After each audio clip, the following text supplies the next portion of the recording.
Since my internet's non-existent right now where I'm at, I'm recording this on the cell phone. But as you see, this is a map of early Christianity and its spread. Now, I know they wanted to make it so it was just the Christian world, but they could have panned down to Ethiopia. The Ethiopians were Christian before the English were, because the Anglo-Saxon invasion, remember when they invaded, they were pagans worshipping Thor and Odin, who they called the Wotan. And I also made some blue spots bigger, like, I put a blue spot there, I elongated this here. I should have done a lot with Italy, but I figured, no, I'll just explain it. And also added the black dots of centers of Christian diffusion. Yeah, okay, there were two in Ireland, as you can see. There's one over here, I forget the name of the city. I don't believe it's Edessa. But also they missed out Palmyra. And a lot of Greece as well. So, yeah, and also you'll notice I changed the dates, right? Initially it said 3 CE 300. This is just where Christianity was at in CE 300, in AD 300. Oh, I also changed it to AD. And then I changed this date. This date said 300 to 600. No, 300 to 350. And actually, I should have erased the 300 as well. It should have just been, this is where it went, 350. And then areas Christianized by the between the 6 and 800s. Yep, that's the Germans late to the party.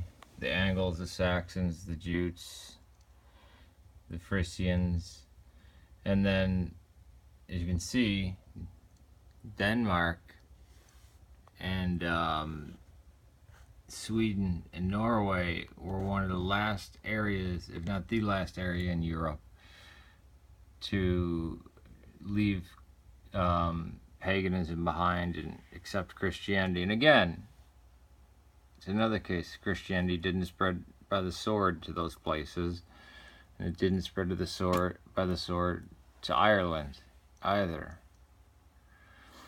And it didn't spread to Ethiopia by the sword.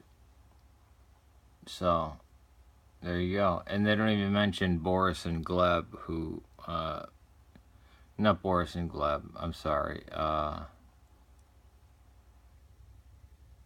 Those were the princes.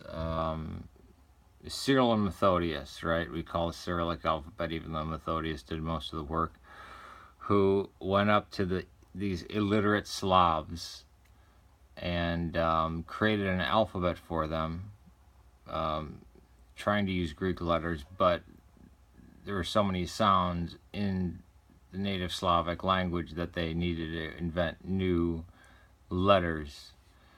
So that's where their alphabet comes from, and doesn't show the enlightening of all of these people to Christianity. So, yeah. Are people scared to mention Ethiopia? Or Kush, as it would have been called in those days? Or also the kingdom of Sheba that actually reigned in Ethiopia as well as the southern part of the Arabian Peninsula? Do they want people to continue to think that Christianity only came to sub-Saharan Black Africa by the way of the colonists from England and France and the Dutch? It's ridiculous. Ethiopia was Christian before the English were Christian. They're by hundreds of years. And they were Christian almost 1,000 years before, well, about 800 years before these people would accept Christianity. Look, it even says, 805 right there. But I mean, if we're being very cynical and saying, oh, well, they were just enlightened in the 300s, it's still 800 years, because that's the date I was going from. But if we count the eunuch from Ethiopia, then there were Christians in Ethiopia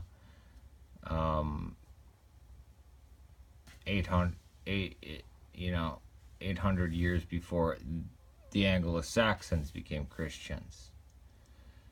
But as of a Christian nation, Ethiopia was a Christian nation that did not fall to any colonial power except in World War II when the Axis powers invaded. Yeah, I mean, the maps they put out there are ridiculous, aren't they? And also, at this time, India had a thriving Christian population. They were enlightened by St. Thomas, and people say, oh, that's just a folk tale. Sorry, no, it's not. They were. It might have been a guy named Thomas who was not the actual apostle. That might have been the mix-up. But from by the end of the 1st century, you could find Christians stretching from here all the way to India. And the first Christian kingdom or land where Christianity was the official religion was over here in the kingdom of Palmyra, ruled by a queen.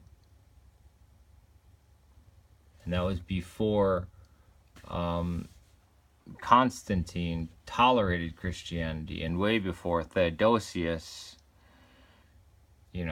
60 some odd years later, made Christianity the official religion of the Roman Empire. Alright, peace to you. And it irritates me that people always forget about the Ethiopians and the people from India.